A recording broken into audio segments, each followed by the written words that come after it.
Hey, good morning, class. This is day one of our Christian neighboring class, and I wanted to take a few moments just to do a little bit of an overview and an introduction. I think I know most of you, but I thought I would go ahead and do the introduction anyways and kind of get this class going in the right direction. I'm sitting here drinking a cup of coffee in my condo here in Lincoln Park in Chicago, where if you hear a rumble in the background of this video, that is the L that is literally about 100 feet from the window that I am looking out currently, that rumbles by our condo pretty consistently. For many of you, you know this. I served as pastor for about 17 years, three different churches, Tennessee and Illinois. But in May, I moved right into the heart of Chicago. And I did that for a couple different reasons. One, I started full-time professor work at Olivet, but I also took over the leadership of Reach 77, and I work as the missional director for the Chicago Central District. But what that has meant for me in reality, I think, has everything to do with the content and the context of this class, which is this idea of Christian neighboring. This journey, this move that my wife and I have made, have placed us right in the heart of a community where evangelicalism is absent. It is void. I'm not to say that there's no evangelicals. I'm just saying that within the context of the neighborhood I live in, we would be in a very small minority, even in the churches that are present within this community itself. And so in taking this role, it's not like I landed in a church that was anticipating my arrival. In fact, I landed in a community that could care less that I was here. And in fact, to introduce myself as a pastor would have been probably a negative versus in some of the other communities that I have been in where it would have been seen as a positive. Negative, a couple different reasons. I think one is that evangelicalism is often enmeshed with a bunch of other identities that people have become aware or increasingly skeptical or cynical about. And then also, I think there's this issue of judgment that often comes alongside of this idea of being a pastor or being a Christian. And so we arrived in a place that didn't care we were here, kind of swallowed up in the city, and trying to figure out what does it mean to live out our calling? What does it mean to lead Reach 77? What does it mean to embody the gospel and the kingdom of God in this new community where we didn't have an already existing congregation? And so this idea of Christian neighboring has become very, very important for my wife and I. How are we going to exist in a community where we're in the minority, where we don't have an already pre-made group of people that we can gather with, and in hopes of building relationships with people throughout our community that come from a wide variety of different places in this world and in life, and hopefully bear good witness, though I think all of us are challenged in that at times, but to bear good witness to the gospel of Jesus Christ. And that's my hope and prayers. So what that has meant for me, and we'll get into this more and more throughout this course, but I just want to kind of share on the front end. What that's meant for me is that when we first moved here, within the first week of being here, I made a daily routine of going to the same coffee shop that's about 2 blocks away from my house. I go there about the same time every single morning, and I sit there until about the same time every morning that I'm not at Olivet. And I do my reading, and I do my prep work, and I've done some computer work there. I work there, use it as my office from time to time. But I just started showing up and being present. And being present, I found myself building relationships with the locals from here that also were regulars at the coffee shop. And so within a few weeks, my wife and I found ourselves having friends with people from varied backgrounds, varied traditions, no traditions, building relationships with people who see the world differently than many of us have been trained to see the world. In fact, has enriched my life in ways that I can't even begin to express.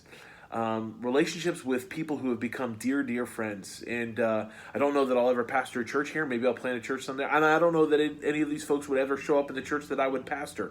But I will tell you, they've become dear friends. And we've sought, my wife and I, to embody a neighborly posture where we find ourselves open to others, trying to live in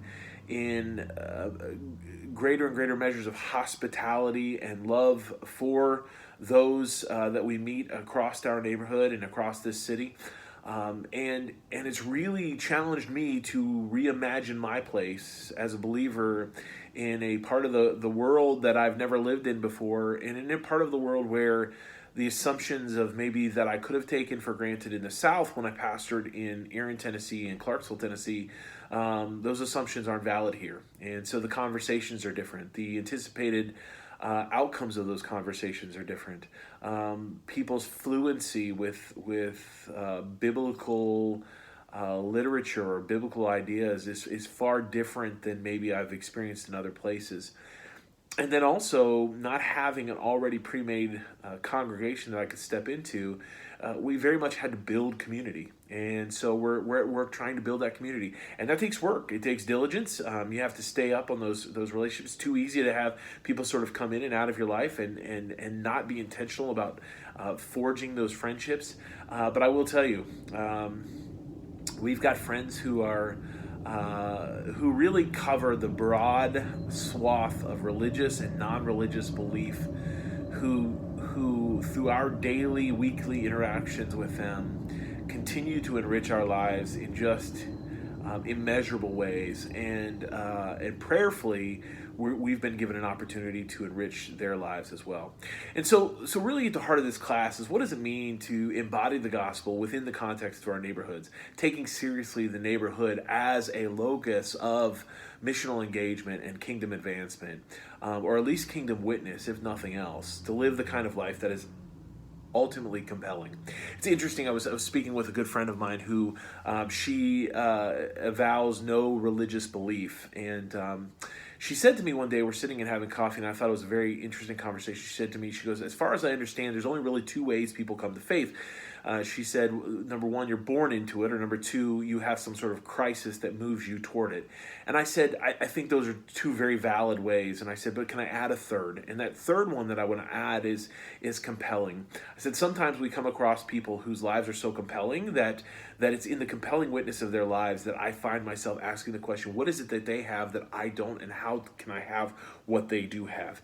And my hopes and prayers are, as we investigate this class, as we talk about taking seriously the context of the neighborhoods that we live in, the places that we find ourselves moving in and out of every single day, the hard work, the intentionality requires to forge and foster good relationships, that we would see this as an effort to build a compelling witness for the gospel wherever we find ourselves, and not going into it with a sense that we have an already anticipated ambition or agenda of what the outcome will look like, but we allow the faithfulness of God to move in and through each one of those relationships, and draw us to a place where we can experience the grace of God through the face of the other, as we extend hospitality and as we receive hospitality from the other, to whom we are the other, and allow our lives to be transformed through our engagement with them.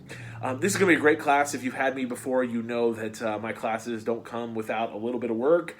We've got several books to read. You're going to want to jump into that as soon as possible. None of the books are super hard to read. Now, I will tell you, the Welcoming the Stranger book, if you haven't bought it, you might want to hold off on it. We're not going to read that in terms of for a paper. I'm going to walk us through the material of that book at the end of this course in week 8, as we extend the conversation beyond our neighborhood and asking the question, what does it mean to be hospitable across the board? And so, but those other 4 books, you're going to want to jump in. Love Where You Live is our first book, and then we have The Art of Neighboring, and then we have Race and Place, and then we finish up with the 4th book, which is I think it's the New Parish and then Race and Place. I think that's the order: New Parish and then Race and Place. It's there on your syllabus, and so you want to check that out. So we've got book reviews, we've got a movie review that's due this week. I've given you some options on the types of movies that you can opt to watch, and I want you to reflect upon those in terms of the kind of nature of what it means to live out this neighboring life. I will be uploading lectures each week. You'll have responses to those lectures. There are a couple articles that you're going to read as well. And then you're also going to be working on writing a final essay, in which we're going to try to seek to bring all of this as a research essay together in a way that helps reflect upon the kind of material and the way in which this should shape the church's posture in the communities and neighborhoods we live in.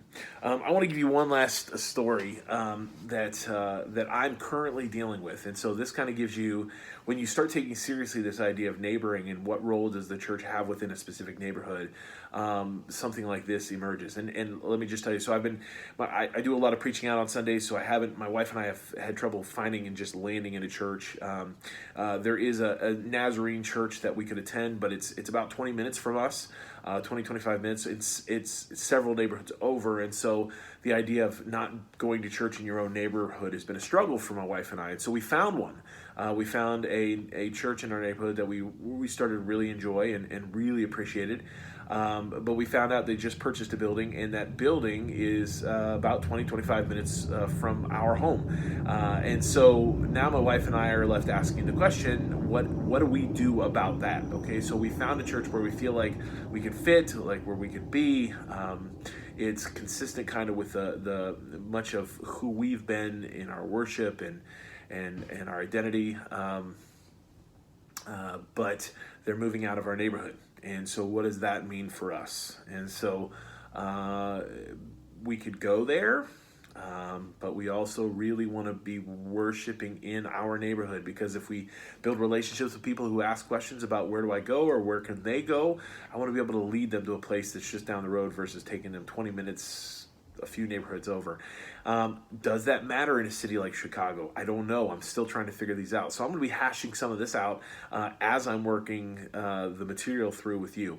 I'm looking forward to this journey. I think it's going to be a really good journey for all of us. I think it's going to be an exciting journey for us to take together.